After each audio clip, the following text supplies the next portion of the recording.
Hey tubers, Bart coming at you with a mail day. I gotta get myself resorted here.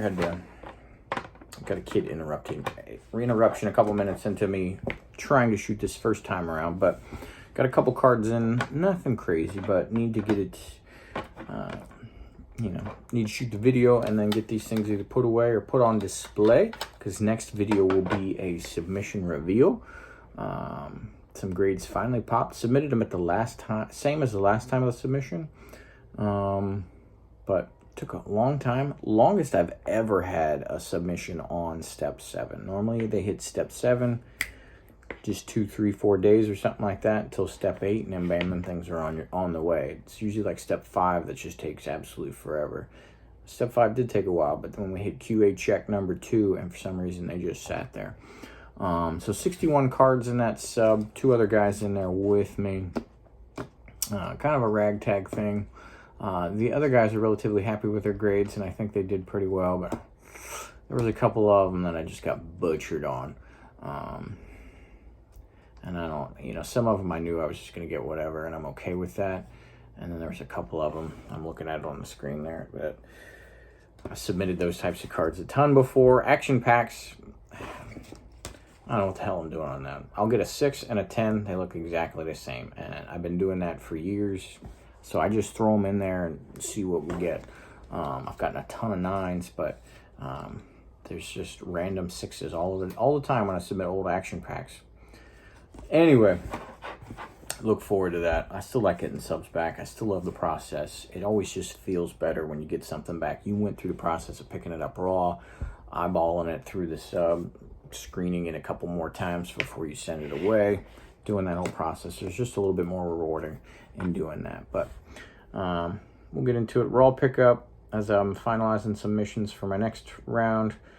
I just got this cheap enough to see if it was in person it was worthy of a sub. Not quite. Got a white corner, so unless it's perfect otherwise, I couldn't even get a 9.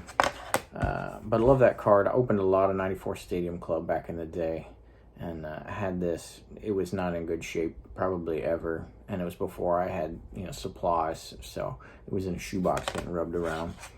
Will always kick myself for seeing a PSA 10 in that one time for cheap and not getting it, but it is what it is.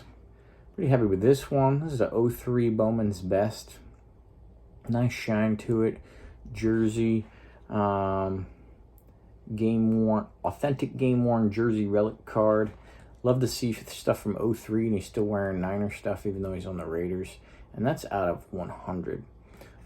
Not worth a sub with a couple of bump corners because it's a thick card. But still great card overall, and out of 100, can't beat that for a good deal at an auction. If I pick up Rice's nowadays, they just got to be, low-numbered stuff. And that's where my head's at with Rice's, because the PC is so big already. Pretty cool here. Flawless Ricky Jackson out of 25. Nice auction win here. This is 21 Panini Flawless. And I have a love-hate relationship with these Flawless and some National Treasures and stuff like that. I would love to have channeled my inner Brad 8671 on this one, by the way, but I would love to have like a PC or a side PC of these types of cards. Super clean, bright white, just everything pops about them, but it goes against my general theme of collecting, if that makes sense. I like the old, 50s through 80s, just color, large scale color palette. This is not that, so it doesn't quite fit in, but these things are just too beautiful to ignore most of the time. So, actually, that might be my first Flawless. I got some NTs that are solid white, like that.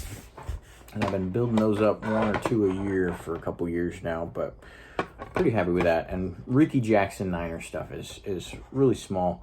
Won a Super Bowl with us back in the mid-90s, but he was only on the team, I think, for that 1 year. So he's got like 3, 4, 5 cards at the most in an actual Niners uni. And I think at least one of those is already saying he's on the other team that he followed on with. But moving on. Just a nice Hall of Fame rookie card, clean, just a PSA 7. Nice collector's grade there, but that'll chip away at the Hall of Fame registry very nicely. And for those my age, we remember Dan Duverdorf pretty well from being in the announcer's booth in football games. He was always a good one.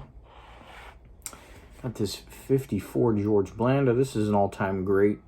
And I had assumed I'd get a higher grade than this whenever I did pick it up, but it was a good-looking 5, well-centered and everything like that. You know, biggest flaw probably is not quite as white as maybe you'd hope for on the borders there, but nice looking card, great background, great color. So threw in an auction bid and won for a very good price, so I will take it. So George Blanda. And then as I watch these come down a little bit more, the PSA 10s are still up there. That's kind of what's happening. The investor grades are still pretty high, but if you go one grade down from that, the deals are very available. They're out there for sure. One grade below that, and they're worth pennies basically. But the nice PSA 9 for the Mariano first ballot Hall of Fame rookie card. Would have loved if they'd have picked something else, but that is the card. And chipping away, you know, I'm doing pretty good on that baseball first ballot Hall of Fame rookie card set. I think I got what I got to get: the Halliday, the Puckett.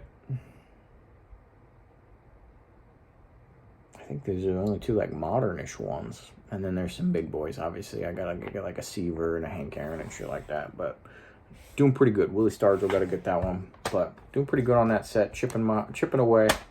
And that's a set I do like to pick up cards on a regular basis and keep chipping away at. So I always focus on those. But that's what I got for you. Again, look for a next sub coming in.